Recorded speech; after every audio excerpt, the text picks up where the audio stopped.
The essence of the Buddhist teaching is contained in the Four Noble Truths. The first of which is to live is to suffer.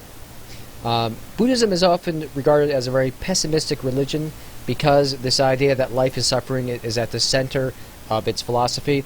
However, the translation of dukkha, the term that Buddha used as suffering, is probably inaccurate. Instead, it could be translated as perhaps frustration or discontent, because it reflects the basic truth from the Buddhist perspective that although life does contain a great deal of pleasure and enjoyment, relationships with people bring pleasure, as does possession of material goods. We all have moments of great joy and sources of meaning and purpose that we value enormously. And the Buddha doesn't deny that. But what he argues is that ultimately none of these things will last. And so we are doomed to disappointment if we expect them to last forever. And that is the essence of the second noble truth, which is suffering is caused by desire. And by desire, the Buddha means primarily a sort of craving, a selfishness, a longing for things to remain as they are, for our pleasure, for our relationships, for whatever we find joy in, to last eternally. And as most of us have experienced, nothing lasts forever. And so the Buddha teaches that we have to give up this selfish desire for what we most long for to last eternally. And we can do that, he teaches, by following the Noble Eightfold Path. And in that way we can end our suffering and we can achieve nirvana. So this quote from Stephen Batchelor reflects this teaching. He says that anguish emerges from craving for life to be other than it is. In the face of a changing world, craving seeks consolation in something permanent and reliable, in a self that is in control of things, in a God who is in charge of destiny. The irony of this strategy is that it turns out to be the cause of what it seeks to dispel, the craving for life to be other than it is. The Noble Eightfold Path consists of 8 steps, which can be broken down into 3 basic stages.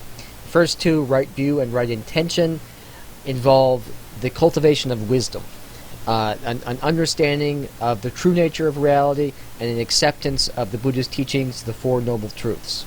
The next 3 steps, right speech, action, and livelihood, concern ethical conduct. We need to behave morally in order to avoid the accumulation of bad karma.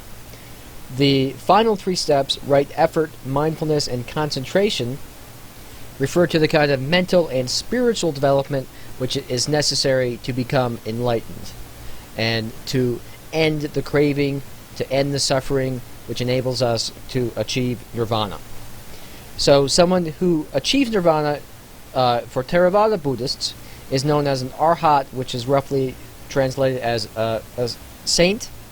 They no longer feel that this selfish desire for things to remain as they are, and they've achieved a state of perfect contentment and lack of attachment to worldly things. This state is known as nirvana, which literally means blowing out,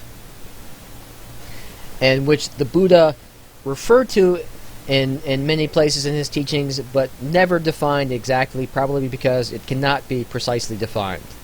But the essence of nirvana is an end to suffering, a sort of perfect serenity and peace. Some Buddhists interpret this as something analogous to heaven, in which you retain your individual identity. Most Buddhists, though, see it more as a ultimate state in which you cease to exist as an individual, but finally become who you were truly intended to be by merging with ultimate reality. So extinction, or nirvana, is like the candle of a flame when it has been blown out. Nirvana is so utterly different from ordinary existence that anything said of it in human words must be false and mistaken. That is why the wise almost always speak of it in negative terms. But it is also spoken of in highly positive terms in Buddhist scriptures. as highest refuge, safety, absolute purity, emancipation, and peace. And to achieve nirvana, you have to extinguish the fires of greed, hatred, delusion, craving, and selfishness.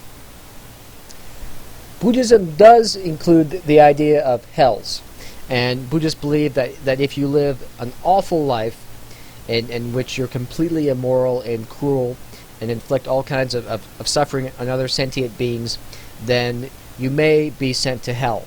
However, for Buddhists, unlike for Christians and Muslims, hell is only temporary.